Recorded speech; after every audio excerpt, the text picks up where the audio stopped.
hop right into it, man. First things first. Happy Black History Month. Oh yeah, let's. You know what I mean? Let's clap. Yeah, Yeah, man. Round of applause. applause. And I seen a meme that really just exudes the way I felt about this month. Okay. I am black every day of the year. Facts. But this month, I'm going to be the blackest, black out here, okay? I will be extra black this month, okay? Why? Because I can. All right. That's respect, bro. Yeah, man.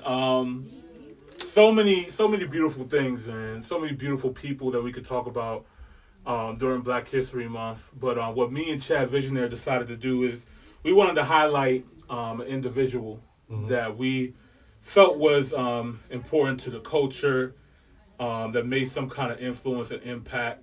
I felt that's needed. You know what I mean? So I decided to the person that I decided to speak on. I heard this name before recently, and it's more impactful now to me than ever before. If you guys don't know, I recently did an African ancestry DNA test. I just got my results back, and it came back that my mother's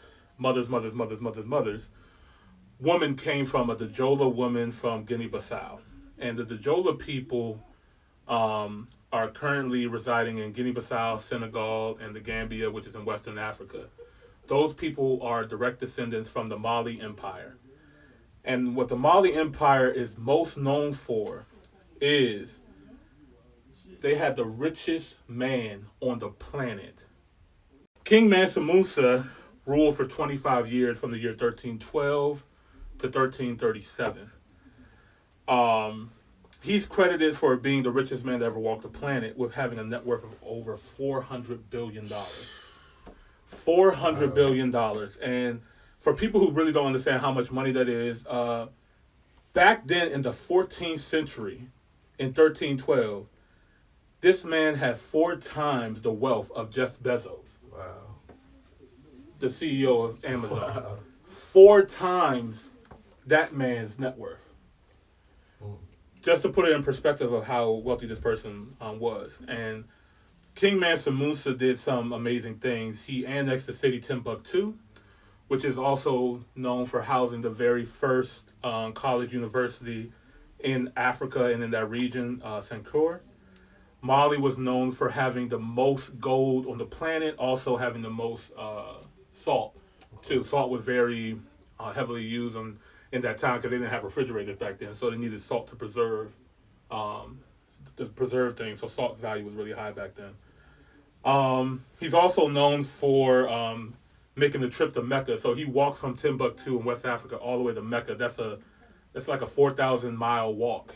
And he just didn't walk by himself. He didn't walk with a couple of people. He walked with tens and thousands of people, soldiers, servants, women, just a bunch of people, and they were going around passing out gold, just passing out wealth. They conquered 24 cities.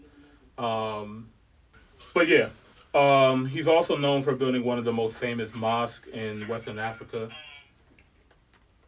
This man, he was legit a T'Challa. He was legit the first Black Panther, a real Black Panther. You know what I mean? He was just an amazing person, and it's cool to say that, you know, that my ancestors come from him and his empire. So, yeah, shout out to King Mansa Musa for being my Black History Month pick. I wonder if Akon is influenced by him. I'm sure he is. I'm sure he is. I mean, Akon's from He's Senegal. on his way there, pretty much. Yeah.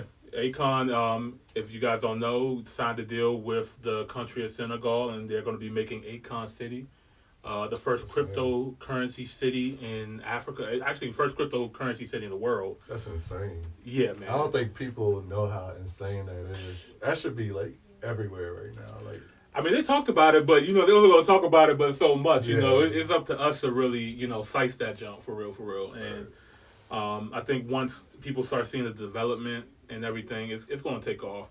There's a huge, I can see a huge wave of people finally wanting to go back to Africa, and they're doing a lot of good things over there. Ludacris recently just became a dual citizen, him and his whole family. Cardi B talking about going over there, getting a Nigerian citizenship. Ghana's having the year of return, offering any African people from the diaspora, whether you're in America, Europe, or the Caribbean, to come over and become a citizen. That you can vote in their elections. You can build businesses there. That sounds like the move, bro. I ain't gonna hold you. I'm like, already you moved to Africa. I look. All I know is that I'm planning my next couple of years. My vacation. I do like 3 vacations a year, and next year I'm going to Africa. Like that's. I think I'm gonna go with you, bro. Come on, I've man. been thinking about it. Let's go, man.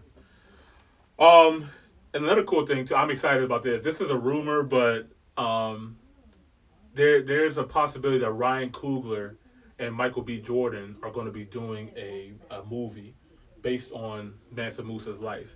And, I mean, everybody knows the duo that Ryan Coogler and Michael B. Jordan did. I mean, from Fruitvale Station to Creed to Black Panther, those two make great movies. And I would love to see them get together and do a Mansa Musa movie. That would be lit. Going into the comments real quick, shout out to Miss America. She said, what happened to Mansa Musa? The truth is nobody really knows. There's a lot of different sources. Some people say that he passed away right after his 25-year run as the king.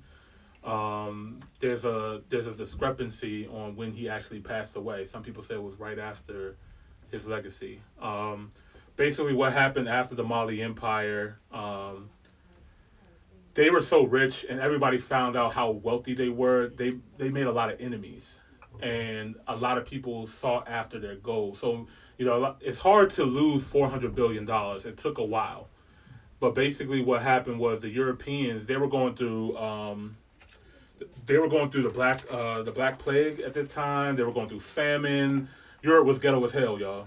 Let's be honest. Europe was really trifling at that time. And they were seeking a way to regain their wealth and power back. And they created this atlas in 1375, and it showed King Mansa Musa and his empire and how much wealth he had. So it made all the Europeans want to come to Africa and steal their gold. This is where the premise of the Atlantic slave trade happened. The Portuguese found out about the Mali Empire. They came down, they tried to conquer it. But after the Portuguese, you had the Spaniards, the French. They just kept coming and coming and coming and coming, and then eventually slavery happened, and that's pretty much what happened, to that empire. So